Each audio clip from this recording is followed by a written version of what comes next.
Coming up on This Week in Radio Tech, you get that great feeling when you put a new radio station on the air, you punch your radio and you hear it for the first time, you hear music, you see the RDS on the FM.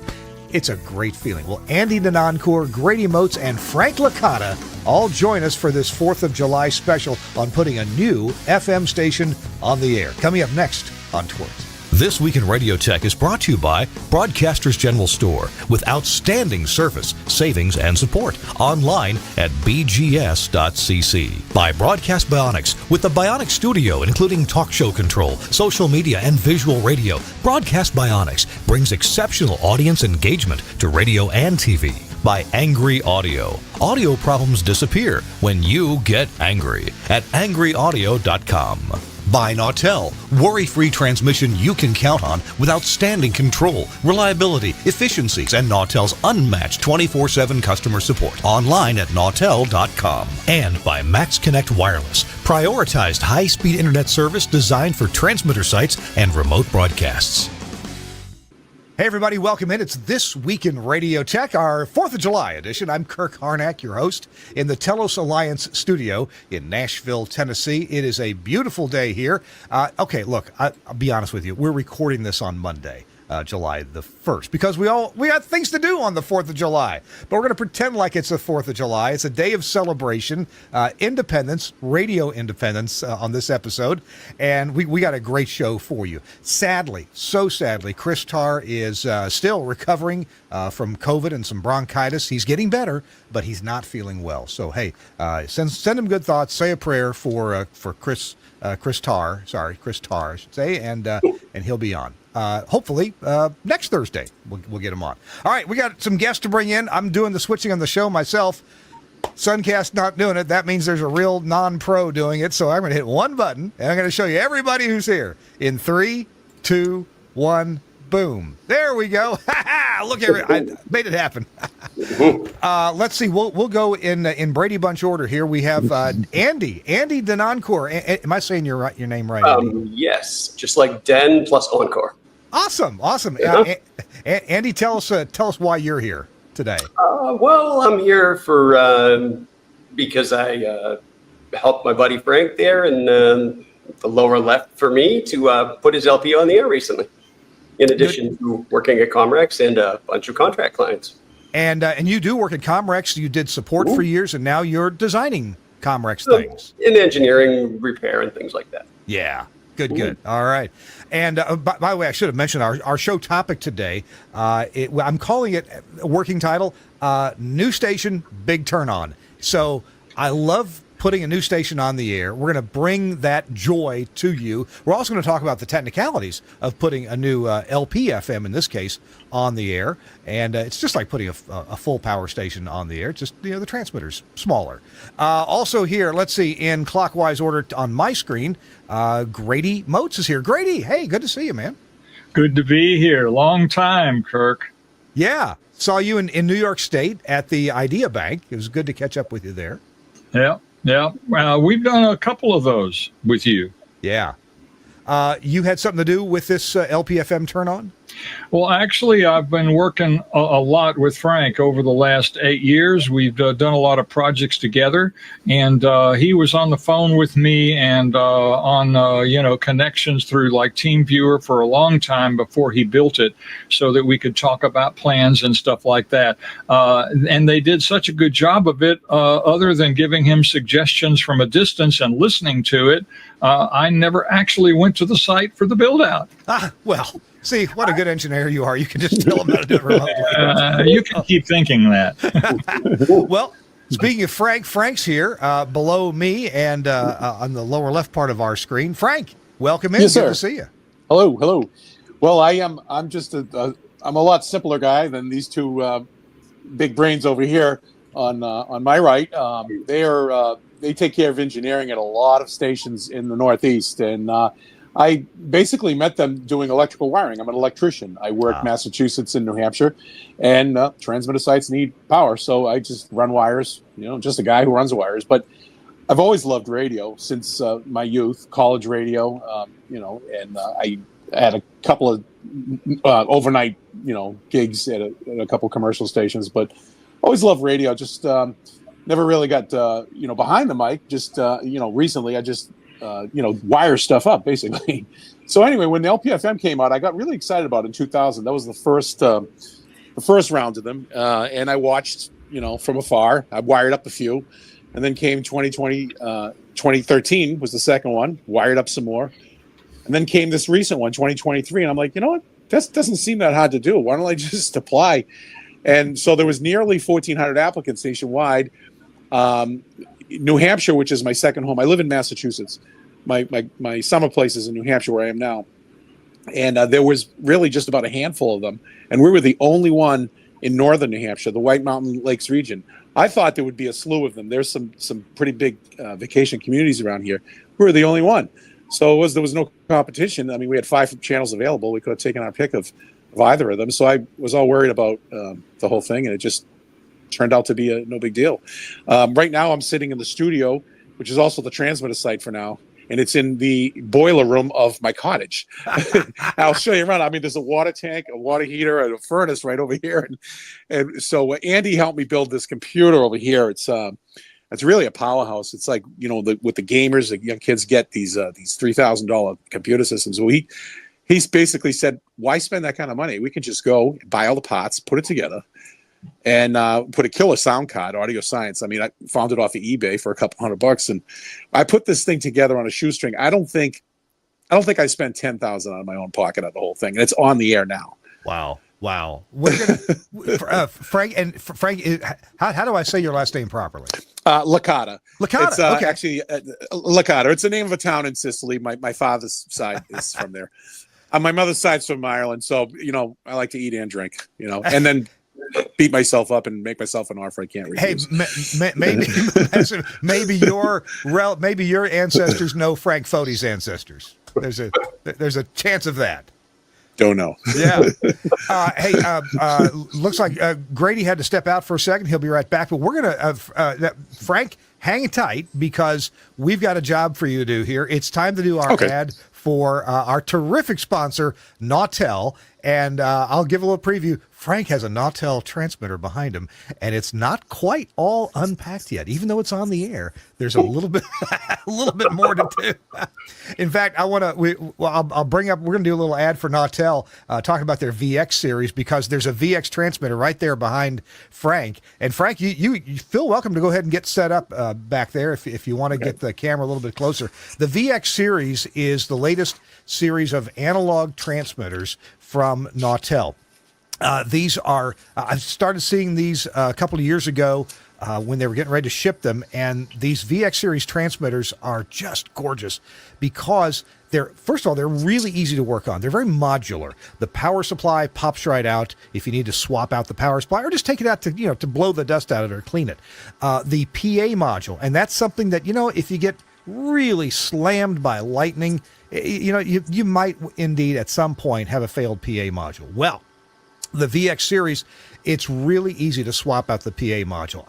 I forget if I can say there's no soldering involved, but there's certainly, if there's any, it's minimal, and I'm just not sure that there is any soldering involved. Really? Wow. And I've got several Nautel FM transmitters at my own stations. The VX is what I'm pining for next. The next station we build, they're available from 150 watts up to 6 kilowatts.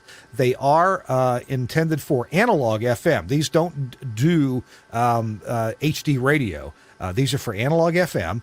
And if you're an LPFM, they have sizes from 150 watts and 300 watts. So they got all the built-in, the filtering that's necessary for that to happen. The Nautel VX series. And Frank, I'm going to make you full screen here. We're going to continue the Nautel ad, and tell us what you're about to do here. What are you going to do then to this Nautel VX? Yeah, I never really take the plastic off. I don't know, one of those. I don't know if it's an Italian thing or not, but so we're gonna pull the plastic off. This is the VX300. I'm very happy with it. We're very happy with it. And here's the little sheet right here. That look at that. It's breaking the virginity of the Nautel. Oh my gosh! And I'll autograph it. I'll autograph it and send it to you. There you go. That's great. You know, some people just leave that plastic on. I've gone to people's houses where they still have the plastic on the TV set. You know. Oh, well, I'm going to put it back on for the next podcast and pull it off again. There you go. Oh my gosh. Oh my gosh. Wow. That is so cool. So, Frank, hey, make your way on back. I'll finish up the ad here, and you make your way on back. We are there. We go. Oh, there we go. A little behind the scenes. Nautel is our sponsor, and they're doing all kinds of great things at Nautel. Go to their website. Lots of resources to be had at the website. Of course, manuals and white papers and things like that. Online calculators for coverage, interference, TPO, all that kind of stuff is online at nautel.com. Thanks a lot, Nautel, for sponsoring This Week in Radio Tech. All right, we're talking about putting a new FM station on the air, an LPFM.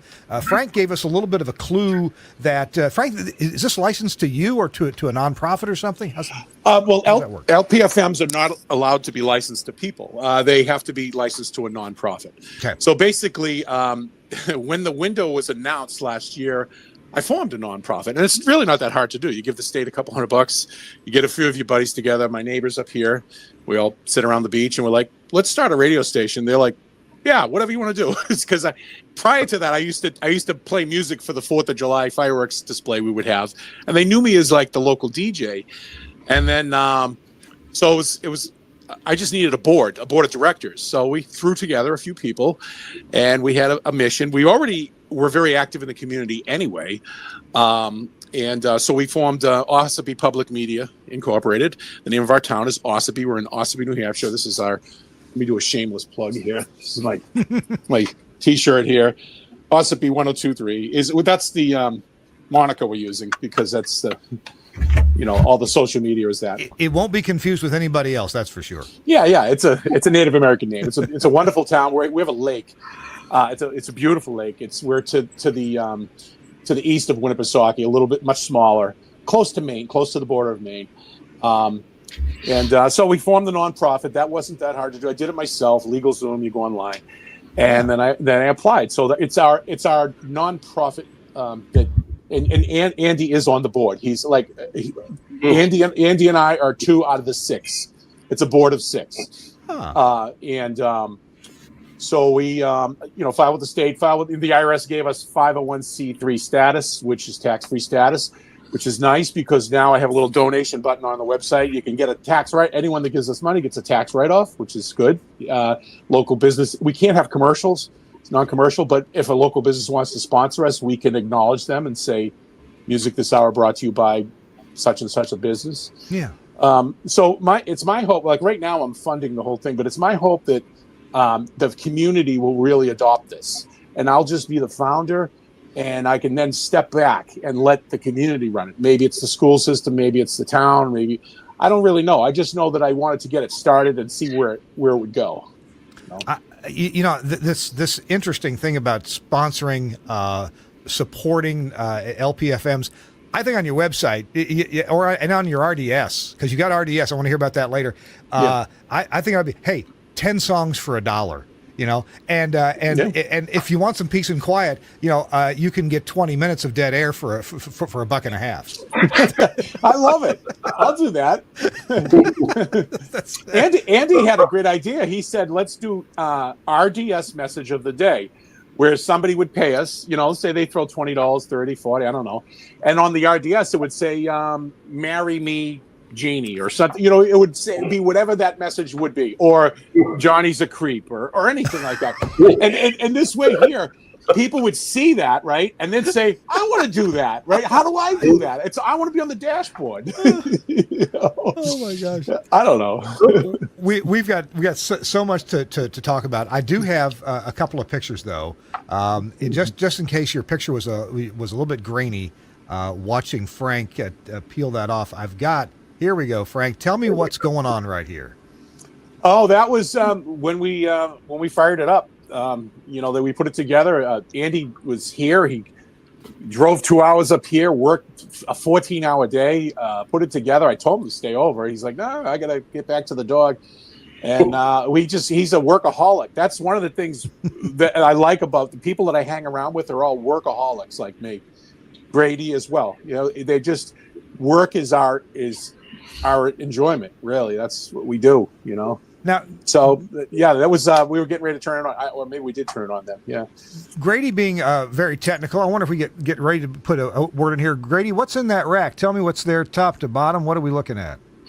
Oh, let me. Well, the EAS box is one of the Sage boxes, and it's like the top blue thing, and the thing underneath it is the new Nautel transmitter. Yeah. And underneath that, I can't see what it is. The two Rolls boxes above that are probably the EAS receivers. Oh, yeah. Okay. Okay, and I can't see the thing at the very top here. Let me make my screen bigger, and maybe the picture will get larger. Well, Andy or Frank could chime in there. What's above the Rolls receivers? Oh, that's just one of those surge. It's a surge strip where we plug the power in and out. Oh, yeah, like one of those Furman strips or Furman strip. Yeah, it's a mid-Atlantic. Yeah, okay. I should say that the rack, as well as much of our equipment, was donated. I had to only buy about half the equipment. The rest came from another LPFM that donated. I still have a garage full of equipment, like well, Andy can tell you some of the big names of like the big mixer we got, but there was another LPFM from the second generation that wanted to pay it forward because they got their start with a donation from a first generation LPFM. So they literally called me up and said, "Come down to the studios and take everything, furniture, equipment." It was a town TV, a local access TV studio in Manchester, New Hampshire. They had an LPFM, and they gave us all this stuff. I mean, now some of it we couldn't use, some of it we did use, you know. So it was amazing, like how people do that, you know, like paying it forward, like with equipment. It was like that really jump started us, I think. And that little mixer, it looks like a Mackie or something like that. Yeah, that the Mackie. The Mackie they gave me in the transmitter thing is junk, but this one here is. I just picked this one up here. This is pretty nice. The Mackie Onyx, ONYX, I guess you say. Onyx. Okay, yeah. Yeah, Onyx. Yeah. It's a beauty. And Andy's going to help me hook it in right now. Right now, what we have is the computer automation is going directly over to the transmitter. Okay. But here's some of the stuff that was also donated. Just a tuner and amplifier and headphone amplifier. Oh, and this Comrex here. Speaking of Andy, Comrex DH30 there. But yeah, we got an automation system that we're running. We are running.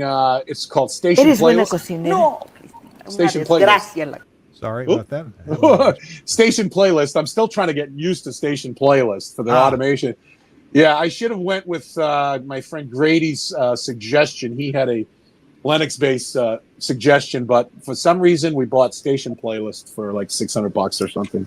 Hey, there are people using Station Playlist. They love it. It hasn't. I tried it out once. It wasn't my favorite, but a lot of people just love it. They really do. All right, so we have another picture here, Frank. What are we looking at? Okay, so that you're looking at this here, right in front of me. That's the thing I just showed. Just basically our display and our mixer and our keyboard, gaming keyboard. It looks like. Okay, so that's your automation is there, obviously. And the automation is in the rack to the left of me here. Yeah, it's right to the left of the screen. It's in this rack here. It's this computer that Andy built. Okay, all right, and let me see if I can bring this up one here. The last, the next photo. Oh, yeah. Okay, hang on. Let me put this one up again. Usually Suncast is my producer, and this goes more smoothly. Yeah, that's on the wall. That's basically, there was a couple of newspaper articles. What happened was, so in New Hampshire, in the White Mountain Lakes region, there's the Conway Daily Sun from Conway, North Conway, New Hampshire, and they approached us and they said, "Hey, we heard about this. Can you send us a picture?" And that picture is in a full power station in the Boston area that Andy takes care of engineering. Guy in the middle is a DJ friend of mine. He's providing me with some programming and mixes and stuff. So the Sun did the story, the Conway Daily Sun, and then we got called by the Lawrence Eagle Tribune. That's another big one in the northeastern Massachusetts. And they said, "Hey, we heard about you in the Conway Sun. We'd like to do a story." And they showed up at my house. And that's some of the stuff that's in my garage. That's the mixer. Andy, I'm not sure the brand of that. That's a Radio Systems mixer that we have. That one there is a PRD. Yeah, radio. Yeah, that was a donated item from the other LPFM. Okay, so the one you're pictured with is a Radio Systems. The one that's behind us in the three of us, that's a PRNE. Yeah. Gotcha. Then we didn't use either. We just went with this one here because it's simplicity at this point. Right now, I'm not even using a mixer, just the automation into the transmitter. I can't help but notice that in the rack there is a Crown D75 audio amplifier, the number one cause of deafness among rock jocks. Oh, if you stick your headphones in that and you turn that up, your ears will blow off your face. Oh my gosh! Wow. Hey, guys, this is so much fun. We have a video to look at after our next commercial break. We got a video of the turn on of the station, the one you put on Facebook? Okay. Yeah, Andy fired it up. I went out to my car and looked at the dashboard. Yeah, basically. All righty. Obviously, Frank, you've got so much excitement about this, and we're going to incorporate. I want you to talk about the feeling of putting a new station on the air. And Andy, I don't know if you have much experience with that. I'm sure that that Grady has experience putting new stations on the air.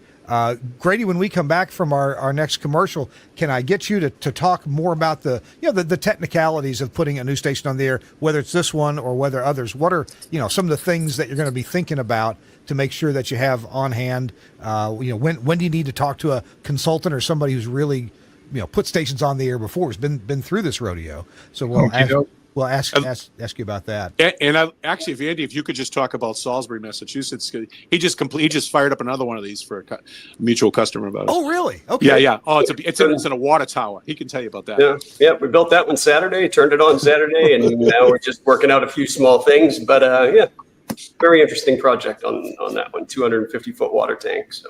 Awesome. Well, we're gonna take a break right now for just a minute. We're gonna be back, and we're gonna hear a word from our friends at Broadcast Bionics, and we're gonna hear about the Bionic Studio. Be right back. Welcome to the Bionic Studio. The Bionic Studio brings all audience interaction to the fingertips of a production team in radio, TV, and podcast. Our workflow-led system is working 24/7 around the world for small broadcasters and national and international networks. Our telephony module, Bionic Talk Show, allows cost-effective centralization, remote operation, scalability, and resilience across an entire network of stations, but at the same time is used in single-studio self-op environments. Social media curation and activity is now considered a broadcast-critical part of programming. Bionic Social means the studio isn't overwhelmed with a wall of interaction from an ever-growing number of social platforms. We combine SMS, MMS, and email together with a speech-to-text service for listeners using smart speakers. We enable studio teams to curate, filter, and display all platforms in one place, and post text, images, and video content to multiple platforms in one operation.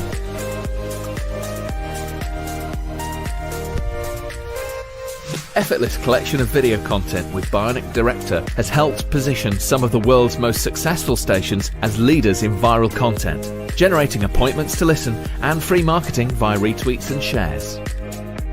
Bionic Contest enables end-to-end tracking of on-air competitions, live reads, and prizes. These could be on-air contests, automated SMS entry, or online. Anywhere, and Skype TX for Radio brings high-quality audio and video contribution into the studio with ease.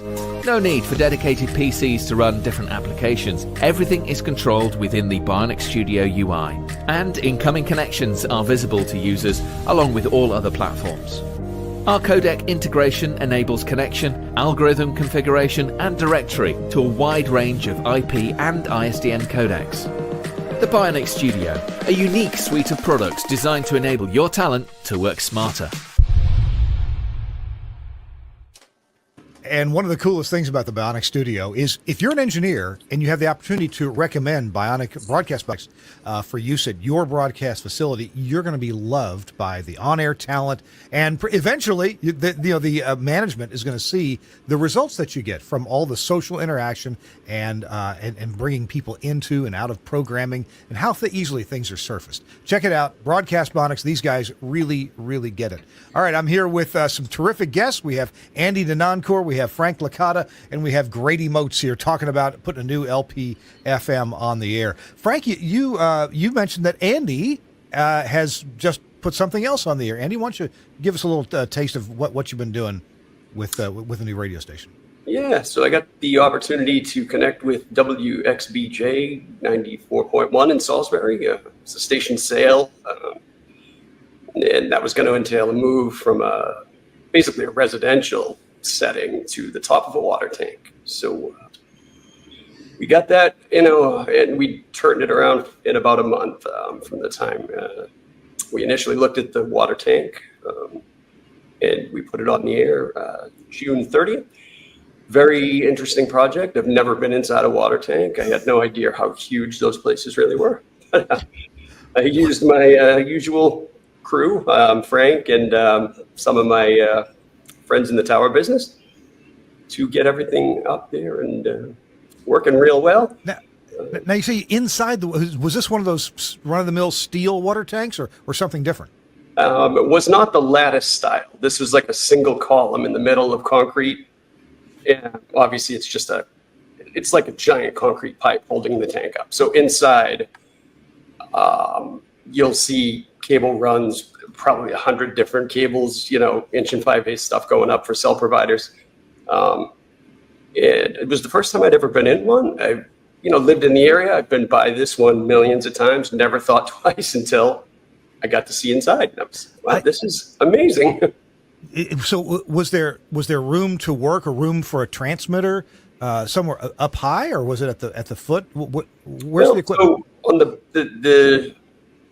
on the base level, there was a full cell site, okay. all the external amplifiers and everything, and then it went up with 1 and 5/8.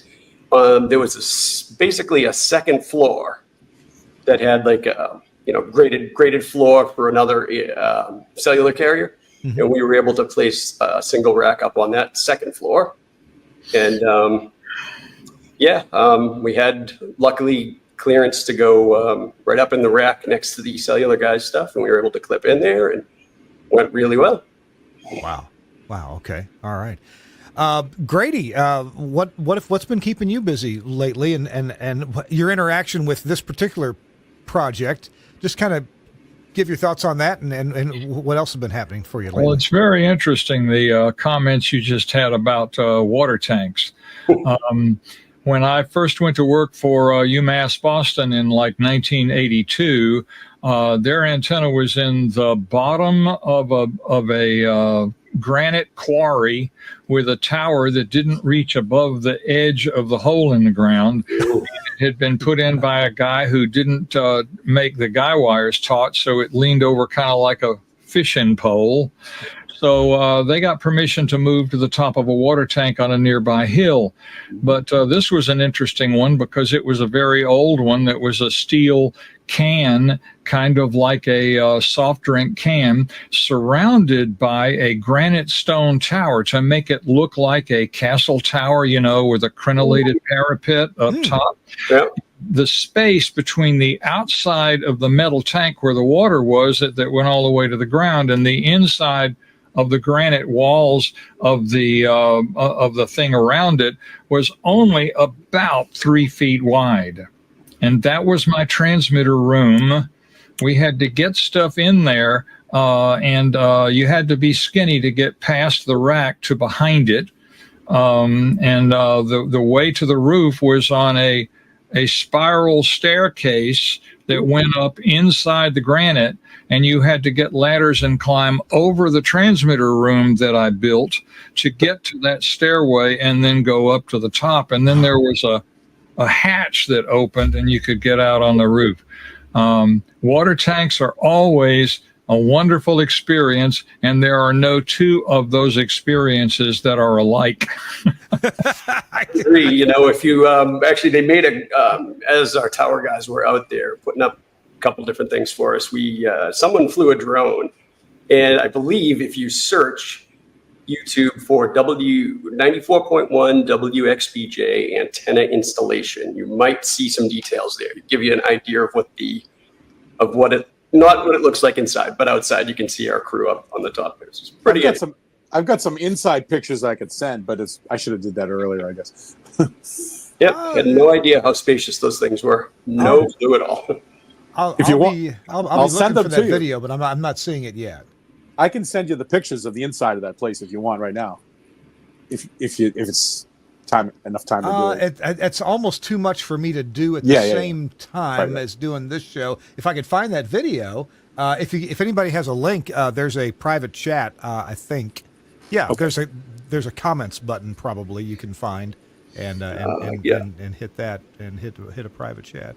Oh no, that's live viewer. Oh yeah, there's a button that says private chat in your interface there. Let me see if I can have a quick look with you guys. Well, and while you're looking for that, I'll mention years ago I got to go to France and help install some Omnia processing in France, and this station had a lot of little translators.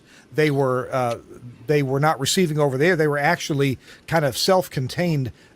They would receive the programming via, I guess they were rebroadcasting, but then they would do local insertions for each little town. Towns like Le Mans, like where the Le Mans race is, and a little town called Pithiviers and some other towns. Anyway, these were in those water towers, and they call them water castles, or the direct English translation would be water castles. These are the ones that are shaped like a martini glass and made out of concrete. Right? You may have, I've seen a few of those in the U.S. Those actually have a fair amount of room in them up at the top. And so there's a decent sized space, maybe the size of a small bedroom, where you have some equipment. And we put transmitters in there and Omnia processing and ISDN codecs. And the one thing I sure noticed, though, was the whole tank of water was just right there next to us. It was rather humid in there because there's water just right there. So I don't know how well the equipment fared years later, but that's how they were doing it. If you couldn't afford a big transmitter on the Eiffel Tower, that's how you covered other areas. Yeah, I have some questions about that myself because the ocean, as you'll see in the video, is very, very close. So, okay, gotcha. Let me paste that in. You guys chat among yourselves while I prepare this. Okay. We'll get it ready to go here. I have to say that the selection of the mixer that you're using now is that's one of my favorite mixers. Those Mackie mixers they're inexpensive, they're small, and that particular mixer, the right-hand set of faders can be wired up to be left and right channel on a single fader, so that you don't have to worry about sliding two faders up and down at the same time and putting the thing across it. It's a very, very slick product that Mackie put out. I've put probably half a dozen of those into small production rooms and to smaller stations. Yeah. All right. So I've got this video ready. Hopefully I've turned the volume on it down to where we can talk over it if we want to. Just music. Yeah, it's not terribly exciting, but there it is. And that part you're seeing at the bottom is completely open. There's a full set of ladders and everything else in there. Okay. And right now, the top of it is docked to the International Space Station. That's what it looks like, doesn't it? Yeah, you'll see in a second there the porthole, I guess, whatever they. The hatch. The hatch. The hatch. I see this. I see the cell antennas. At the top of the tower, but under the tank. You see the cell antennas there. Yep.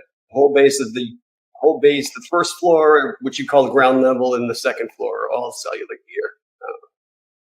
gear. They go, there's a ladder inside, goes up, and then there's a small catwalk to bring them under the hatch. And then there's a second ladder with, full safety clips and all that they worked up through the top there.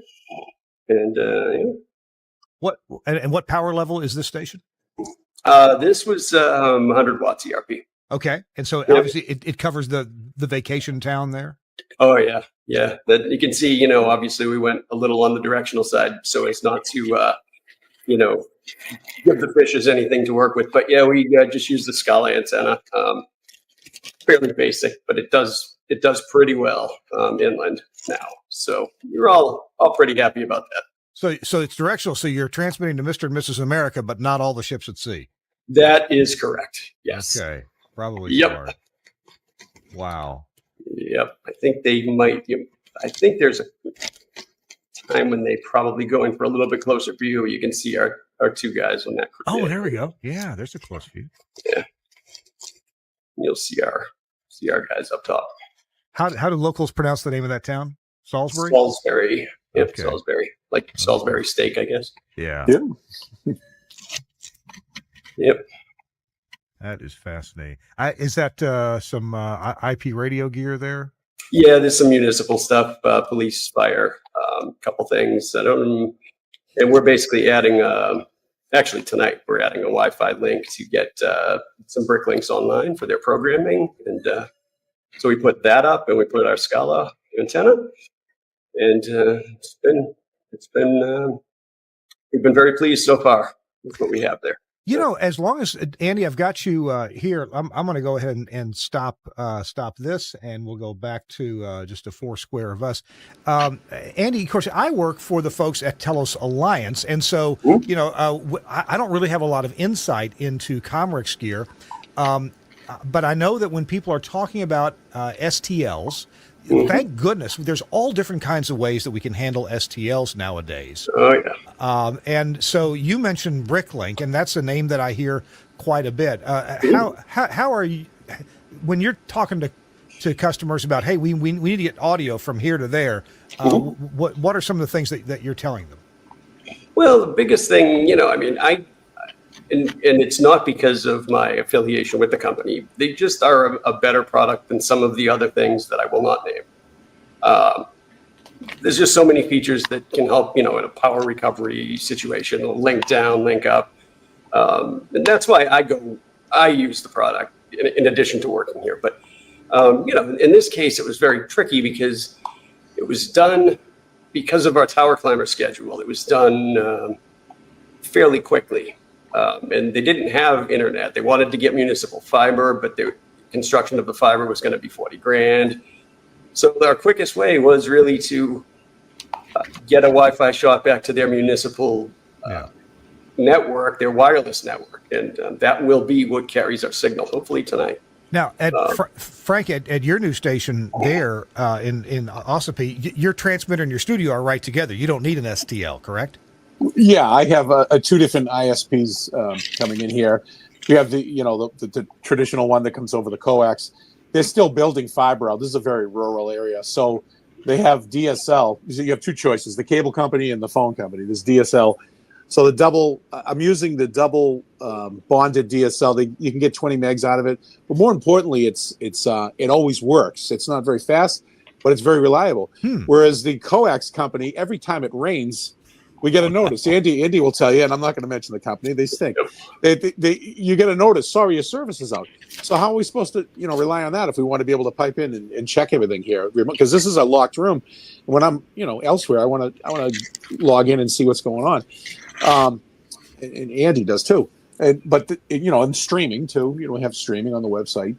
So we're using DSL for the station, but we have the residential grade one as a backup for I'm on that Wi-Fi right now. That's probably why I cut out. Maybe it was a ranger up.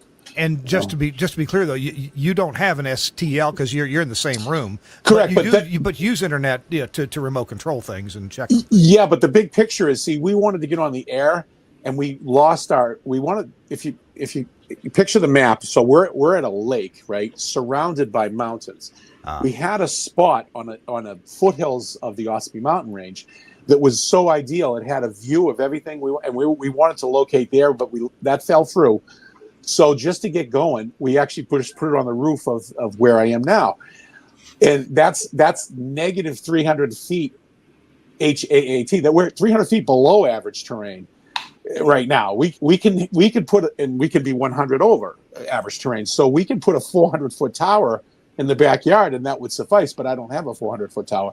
So the big picture is, in the fall, in the winter, in the spring, I think I have the place to go. I've spoken to a person that's on a hilltop that's got some construction going on, and they're a fan and a supporter, and they are going to let us put, we think, our antenna up there. We're actually over the 100 over HAAT, so we're going to have to reduce power, but that's okay because height is might, right? So we're gonna do a lot better this winter, next spring, once we move up there. But for now, we cover the lake, and that's where the people are in the summertime. In the fall, it turns into a ghost town. But I'm hoping at that point we'll be making moves up higher. There's a lot of us who don't know what that's really like when you have a vacation town that's populated only in the summertime. Yeah. I did have on a different trip to France to do some work with some dealers for Telos.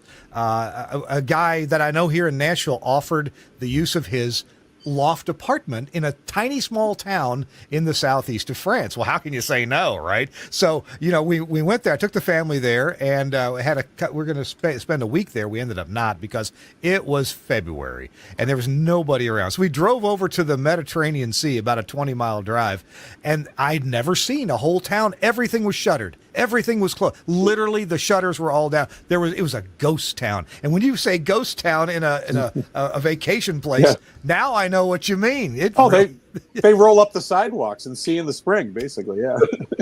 Gee, wow. I mean, there's people that snowmobile, and there's locals skiing and stuff like that. But we're not going to be able to reach them. We're down on the shores of the lake. We have to get up in the hills. That's the only way to do it. And it'll happen. I just don't know when. Grady, when I did the ad for Nautel, I mentioned, because Nautel mentions that they have a couple different VX series transmitters, a 150 watt and a 300 watt, and they specifically say for LPFM. What is maybe different about a transmitter that's meant for LPFM versus one of their other range that they don't say that? They say it's 150 watts to 6 kilowatts. I guess what I'm asking, what requirements does LPFM have that may surprise people, or they need to be aware of? I don't know of anything special about the transmitter, whereas with an FM translator, you always want to have FSK modulation of the carrier so that you don't have to do weird main channel IDs for the translator several times a day. Then you just put it on the air as Morse code, and then you just identify it as the FM of the logo, the sales pitch. But since the LPFM has its own call letters, and you have to say them, Frank, maybe you can tell me if you know something that I don't know. I don't. Andy would know better, but all I've been doing is just putting out the legal ID at the top of the hour in the software here. But it'd be great if we had another safety net. I know the FSK for the translators, that's how they do it. But LPFM, I think we actually have to say it at the top of the hour, I'm pretty sure. And since you guys had the Sage EAS gear there, LPFMs have to at least have the gear. What do you participate in the monthly, weekly tests? And if there's a national, presidential alert, you've got to do that, or how's that work? Yeah, the same rules for the In fact, that box came from a commercial broadcaster. I traded electrical work for their extra EAS. That was Andy hooked me up with that. But we have to have all the same stuff they have. It's just that we have much less power. We have to play by all the same rules, with 100 watts instead of 100,000 watts. Hey, it just occurred to me. I've got Grady Moats and I've got Frank here. Grady, you have built plenty of transmitter sites. Frank, you do electrical work, and I assume you even do some reasonably high-powered stuff that would be appropriate for a big commercial transmitter site. What kind of issues tend to crop up, and what can an engineer like Grady or other engineers listening, what can we do to be more communicative to help the engineer understand what we need at a transmitter site? And I realize it's going to vary widely, but what are some basic things that Grady, you and an electrician need to make sure that you communicate effectively on? Well, I'll start with that because I have a background in programming. I got my first job in radio for a commercial station in 1963 when I was still a junior in high school, working weekends and nights. And that was back in the day when all the transmitter sites had tube-type transmitters, and there were no computers. We barely had cart machines. We were playing records on turntables because we weren't playing music on carts yet. So I've been through that entire growth period into solid state and all that stuff. And over the years, the requirements have changed dramatically, especially in the area of studio functionality. So my feeling is when you're going to build a facility, you really have to talk with the owners and the people who are going to program it to find out exactly what they see for their possibilities of sources. If you want to be able to go out into the community and do a remote broadcast, that's one thing. You can just do it with a wireless microphone into some kind of an internet thing. Or do you want to be able to actually have a little studio facility there that the people who come to the remote site can see, so it looks like a radio station is actually doing something? Then you have to have that kind of facility. And if you're going to do that, do you want to make it something that is like, okay, I'm going to build a little production room for my low power FM or my radio station, and I'm going to make it portable so that if I'm going to do a remote, I can pull the entire little production room facility out and put it in a little trailer so that it looks like a radio studio, but I don't have to have a completely equipped trailer kind of thing. You need to know whether they want to do just talk, or whether they want to do telephone, or whether they want to play music, or whether they want to have live music, or whether they want to have live interviews, because that really does get you right down to the nitty gritty of how things are going to be put together to give you the maximum flexibility and your easiest growth path to things that Frank wants to be able to do later, but he can't do right now because he just doesn't have the staff. Frank? Yeah, that's. I agree with that. Well, I think with LPFM, you could call it staff, but they're volunteers, and right now it's just Andy and I, the volunteers. So it's supposed to be community radio by the people, for the people, as I like to say. But I don't think people actually know about us yet. They might find us accidentally. We've only been on a week. I need to get it out there more, that we're here. There was the newspaper articles were great. They probably half the people just think it's some streaming thing or whatever, but they're starting to hear us now. I've been getting actually some interesting things. People have been sending me texts of their dashboard RDS. Like they'll take a snapshot and they'll see the Ossipy. When they see the Ossipy on the dash, it's fun. We're going to take a look at that video here shortly. Guys, we're going to take a quick commercial break for a couple of sponsors we all know and love. Rave is the new radio mixing console from Angry Audio. It's got up to 8 stereo line inputs, up to 4 microphone inputs, 2 output mix buses. It's also got 2 mix minus outputs with talkback, flexible monitoring for the board operator. There's a monitor feed to the studio guest with talkback, automatic monitor muting when the mics are open, and crystal clear metering and tallies. The control surface is machined and anodized aluminum. It's heavy, it's beautiful.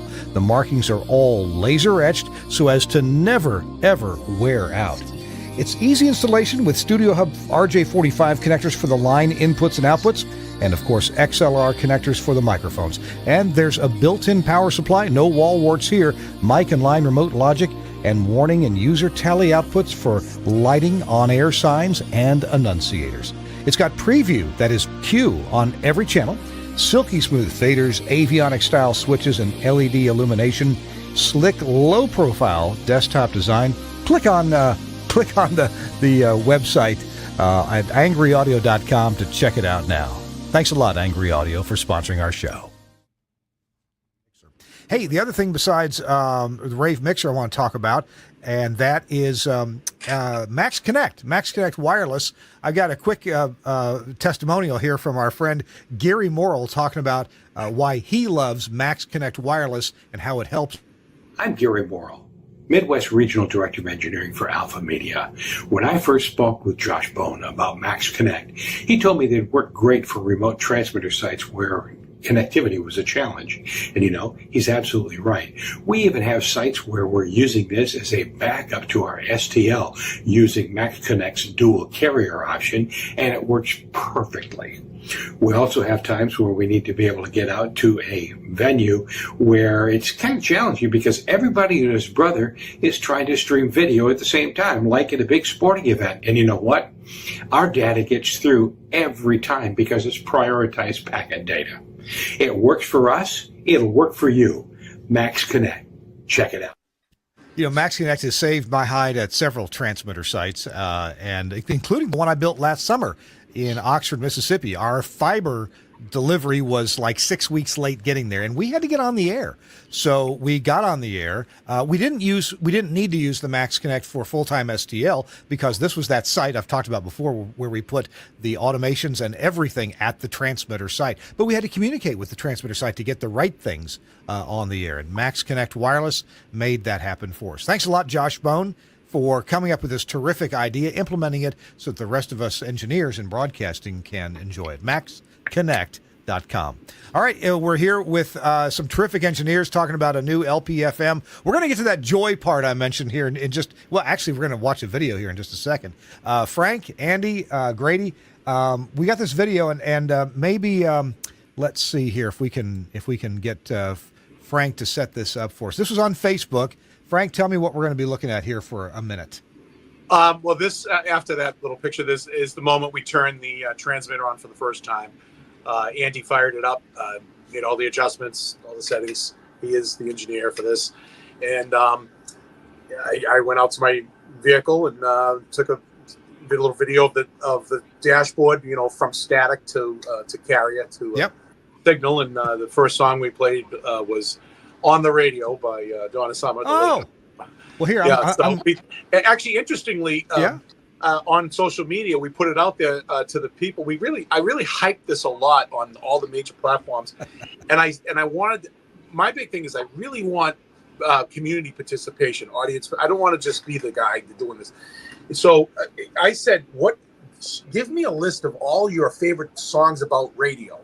Like everything that has the word radio in it or the theme of radio. And we came up with like 200 songs. Oh my gosh. We were going to be like all set for our first, 4 to 6 hours. And there would every genre of music, every type, just if it had to do about radio. So when push came to shove, we only had a few of them in our files. So we just ran with what we had. So. All right. Well, I'm going to roll the video here and let's take a listen.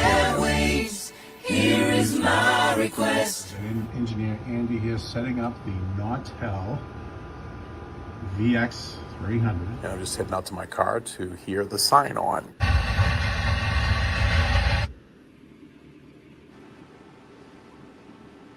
You have found 102.3 WGGGLP Ossipee online at Ossipee1023.com.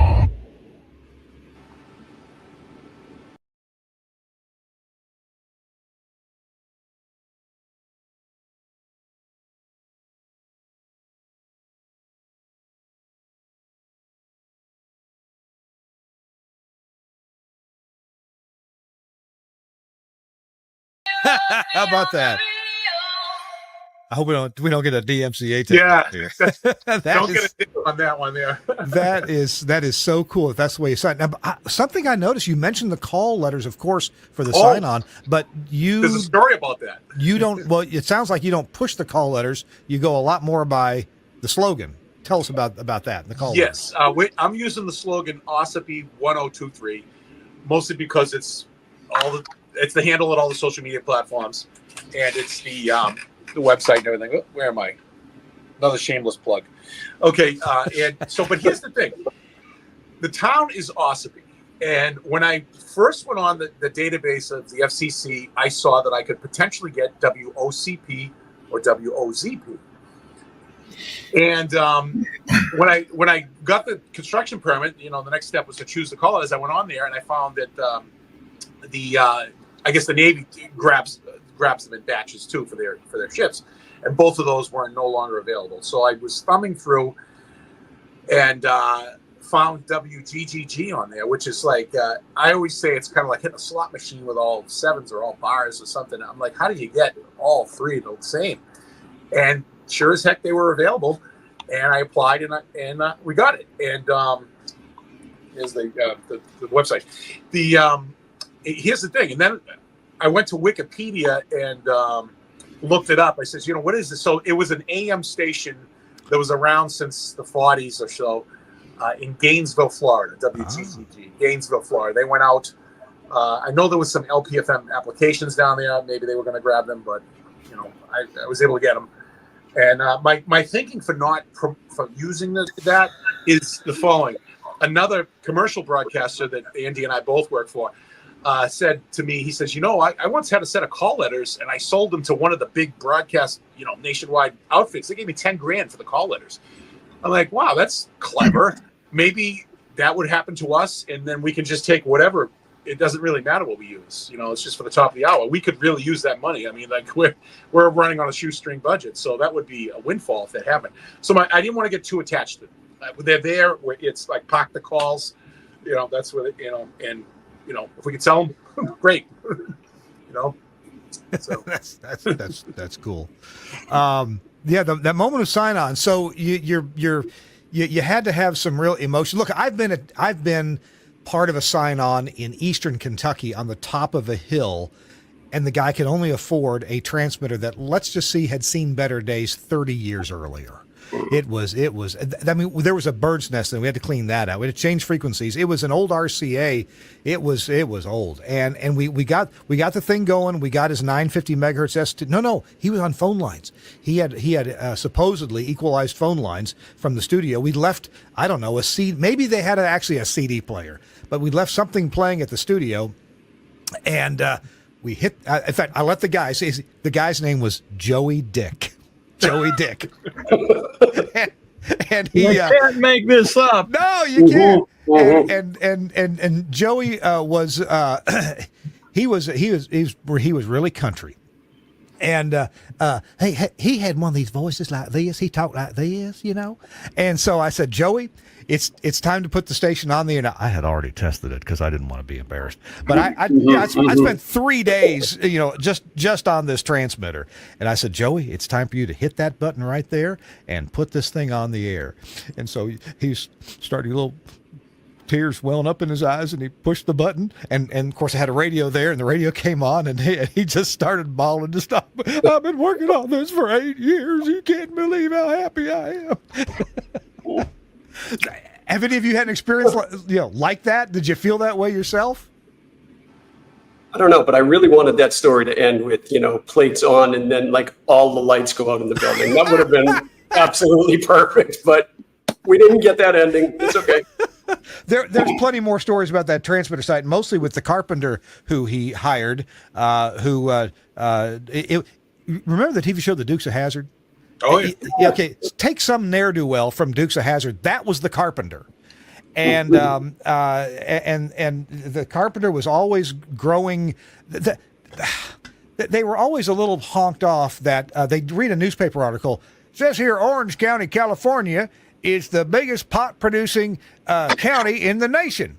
And they looked at each other and said, damn it, can't we be number one at something? Yeah, there's stories. But anyway, back to our story. I don't want to steal any of your thunder. Tell me about the feeling, the elation. Come on, there had to be something good. Oh yeah, it was exciting, really. Like I said, just seeing the RDS was like, wow, this is real now. It says our slogan on the RDS. So then it's like, all right, now what do we do?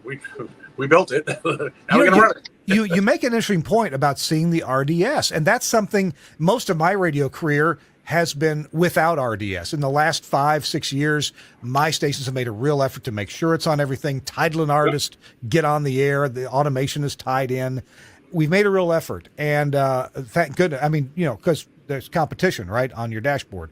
But that does kind of help to make it real, doesn't it? It's interesting. Andy can tell you this too. When he showed up, he had a modern rental car, and the RDS was different. It was like it was taking the audio from over the air, but taking the data from someplace else. What do they call that? There's a name for it. The technology. I think I might have brought it up.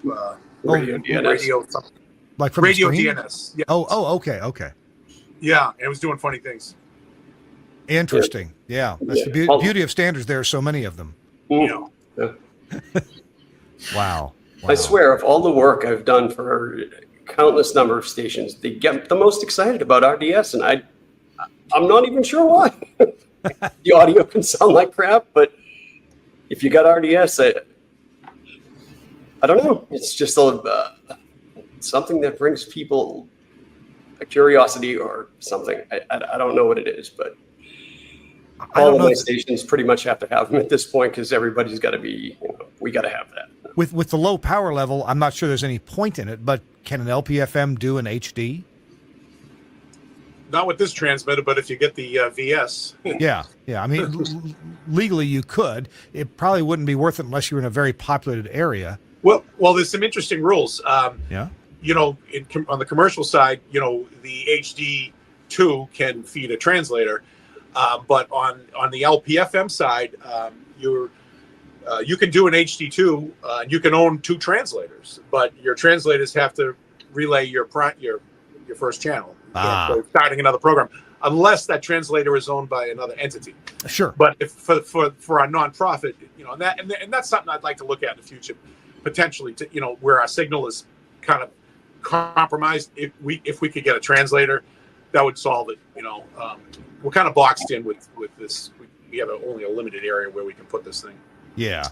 Well, it's a very interesting situation that you have, Frank, because when you get your antenna up high on the side of the hill, serving the valley really well, the surrounding terrain will protect you from signals on the and first adjacent channels nibbling in, eating at the HD carrier groups on either side, which means that it'll be more stable than the low power stations, for instance, that we have here in Boston.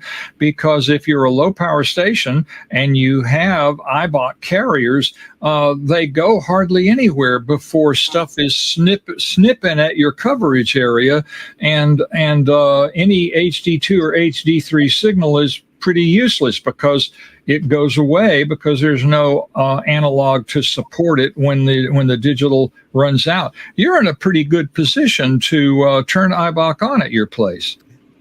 Yeah, but I'm not quite sure that people have. Well, they would in cars, I guess, have it. But I bought a new vehicle that didn't have HD radio, and I was very surprised by that. They said, a chip shortage from COVID or something, but you still can't get it even now in a Chevy Silverado. So it's like, even no matter what package you buy of the truck. But a lot of vehicles just did away with it. They just don't. I don't know why. We've. I'm sorry, I don't know which brands it was, but my business partner Larry Fuss was recently in the market for a new car for some of our stations in Mississippi, and there was some. Maybe it was. I don't know what brand. There was some brand he was going to buy, but you couldn't get HD radio at any price in any model. And then he went over to another brand, and all of them came standard with HD radio. So what a big difference from one manufacturer of cars to another as to how they think about HD radio. Or the year. I mean, I had the same vehicle, an older one, lesser model, and it had it. A newer one, newer model, better model, and it didn't have it. So there's really no justification for it. I don't. And then there's my situation where one of my stations in Boston is MA3. All digital AM, and I specifically bought the highest trim package of the Ford plug-in Escape that I bought because it's the only way that I could get the HD receiver in my dashboard. And when it finally got delivered and I got in my car and turned the radio on, it didn't pick anything up. And so I called the salesman over and I said, you got an extra $12,000 from me just to get this car, and it won't pick up my MA3 all digital AM. And he said, oh, move over. And I move over and he gets in and he goes, boop, boop, boop, boop, boop, boop, and all of a sudden it's coming in. It turns out that many of the automobile dealers turn off the HD receiving capability in the receivers because so many radio stations for so many years didn't have enough good engineering capability, equipment, local people to keep the analog and the digital properly aligned. And whenever it would fail, and then there would be this echo, people would bring the cars in to get them serviced because their radios were malfunctioning. And the dealer said, I don't want to deal with that. So they defeat it. Oh my goodness. Wow. That is interesting. Yeah. I mean, and yeah, we shoot ourselves in the foot and we don't know it. Wow, amazing.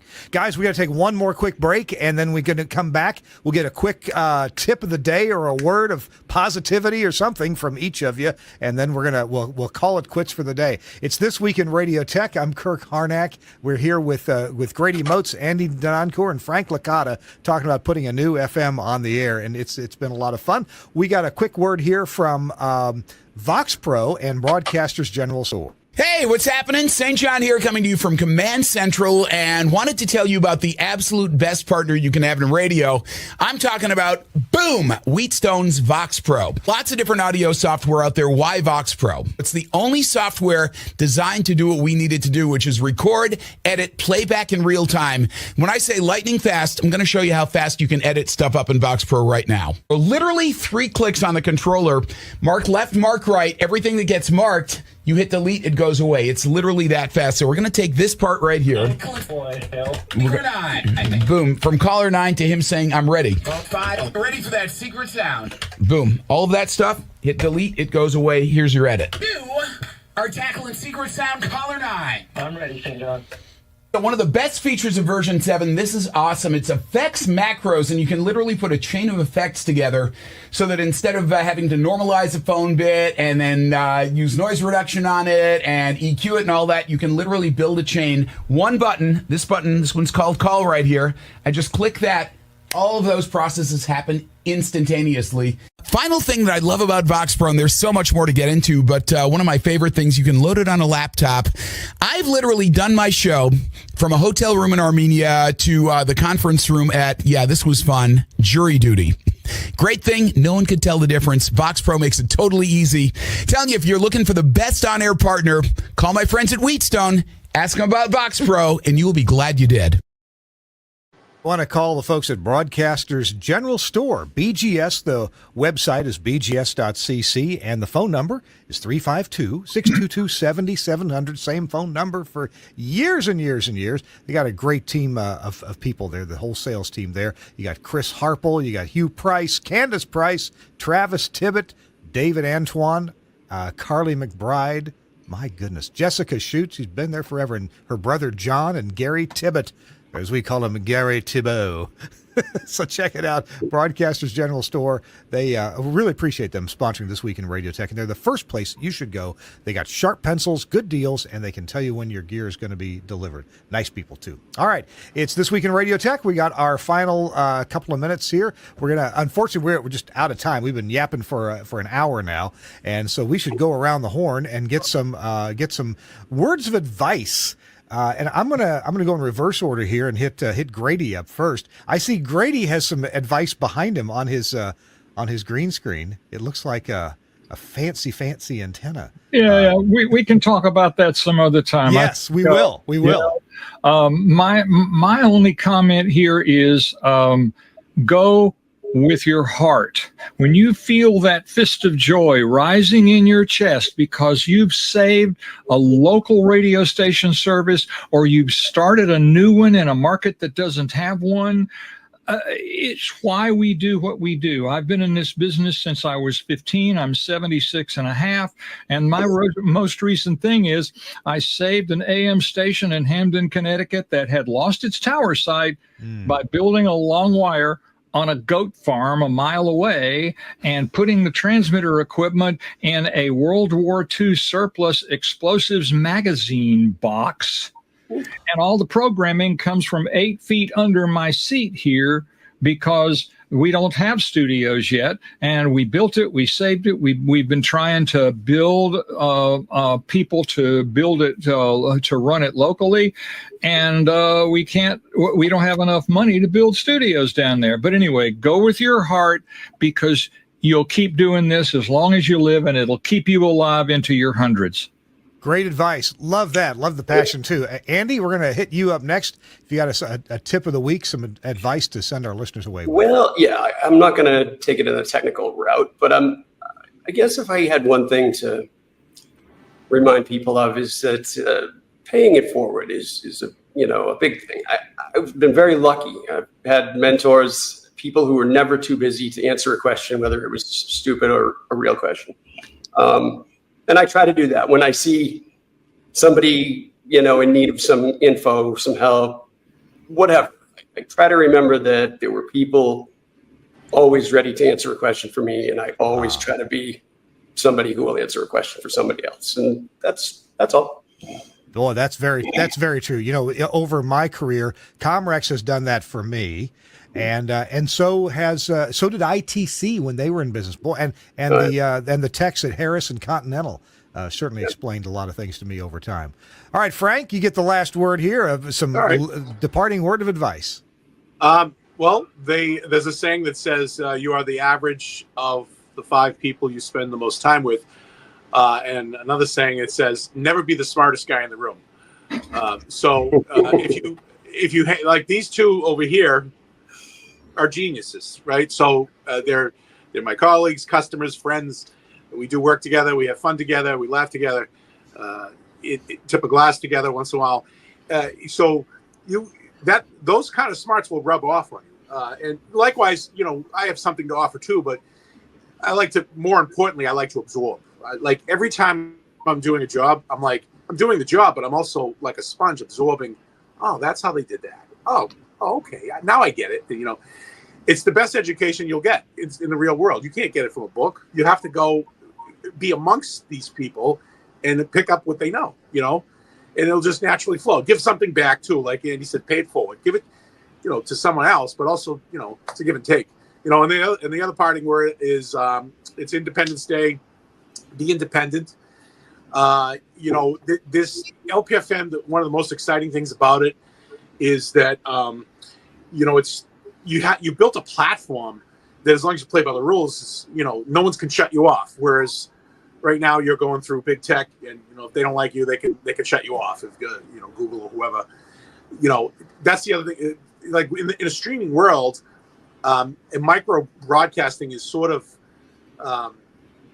it's old technology, but it's good technology because when the internet goes down, as it does in this area, the ISP stinks. You could still tune into a radio. That's right. That's right. You're still on. Great advice, guys. I wish we had more time, but Grady, Andy, Frank, thank you so much for being with us. It's been a real pleasure. You made me think about the things that I've gotten to put on the air and share the joy with what you guys did too. So really, really appreciate you. Happy 4th of July. Happy Independence Day. And may we continue with the spirit of independence and freedom for all of us. All right. I want to thank Suncast, the producer of the show normally. And if you saw any mistakes today, they weren't his fault. They were me, because Suncast was not producing this show. He just added some nice graphics at the end. So Suncast, thanks very kindly for that. Hopefully Chris Tarr will be back with us next week, and we'll see you next week on This Week in Radio Tech. Bye-bye.